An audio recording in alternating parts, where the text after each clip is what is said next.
ಇಂದಿನ story time ಪೊಮೊಡೊರೊ ತಂತ್ರದಿಂದ ನನ್ನ ಊಟದ ನಂತರದ ಆಲಸ್ಯ ಸಮಯ ಹೇಗೆ ಬದಲಾಯಿತು ಎಂಬುದು. ಕಳೆದ 5 ವರ್ಷಗಳಿಂದ ನಾನು 1:30 ಪಿಎಂರಿಂದ 10 ಪಿಎಂವರೆಗೆ ಕೆಲಸ ಮಾಡುತ್ತಿದ್ದೇನೆ.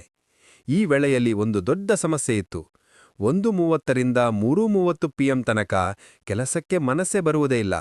ಊಟವಾದ ಮೇಲೆ ದೇಹ ಮಂದವಾಗುತ್ತಿತ್ತು, ಕಣ್ಣುಗಳು ಭಾರವಾಗುತ್ತಿತ್ತು, ನಿದ್ರೆಯ ಮೂಡ್, ಶಕ್ತಿ ಕಡಿಮೆ, ಕೆಲಸ ಆಲ್ಮೋಸ್ಟ್ ಸಾಧ್ಯವಾಗುತ್ತಿರಲಿಲ್ಲ. ಚಹಾ ಕುಡಿದ ಮೇಲೆ ಮಾತ್ರ ಸುಮಾರು 3:30 ಅಥವಾ 4 ಪಿಎಂ ಆಗುತ್ತಿದ್ದಾಗ ಮನಸ್ಸು ಸಕ್ರಿಯವಾಗುತ್ತಿತ್ತು. ಒಂದಾದರೂ ಕಸ್ಟಮರ್ ಕಾಲ್, ಝೂಮ್ ಮೀಟಿಂಗ್ ಅಥವಾ ಪ್ರೊಡಕ್ಷನ್ ಡೌನ್ ಅಲರ್ಟ್ ಬಂದರೆ ಮಾತ್ರ ತಕ್ಷಣ ಎಚ್ಚರ. ಇಲ್ಲದಿದ್ರೆ ಇದೇ ಪ್ಯಾಟರ್ನ್. ಈ ದಿನಚರಿ ವರ್ಷಗಳಿಂದ ಬದಲಾಗಿರಲಿಲ್ಲ. ಸುಮಾರು 1 ತಿಂಗಳ ಹಿಂದೆ ಕಲ್ಪತರು ಸಿಲ್ವರ್ ಮೆಂಬರ್ಶಿಪ್ನಲ್ಲಿ ಕಲಿತ ಪೊಮೊಡೊರೊ ತಂತ್ರ ಪ್ರಯತ್ನಿಸಿದೆ. 1:30 ಪಿಎಂ ನಿಖರವಾಗಿ ಕೆಲಸಾರಂಭಿಸಿದೆ. ಸರಳ ಚಕ್ರ, 25 ನಿಮಿಷ ಆಳವಾದ ಗಮನ, 5 ನಿಮಿಷ ವಿರಾಮ, ಅಷ್ಟೇ. ಆದರೆ ಪರಿಣಾಮ ಅದ್ಭುತ.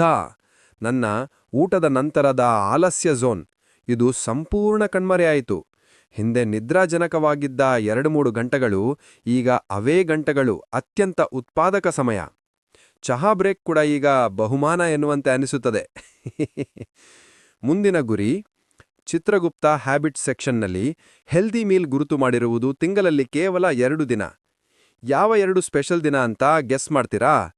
ಈಗಿನ ಗುರಿ, ಚಹಾ ನಿಧಾನವಾಗಿ ಕಡಿಮೆ ಮಾಡುವುದು, ಆರೋಗ್ಯಕರ ಆಹಾರ ದಿನಗಳನ್ನು ಹೆಚ್ಚಿಸುವುದು.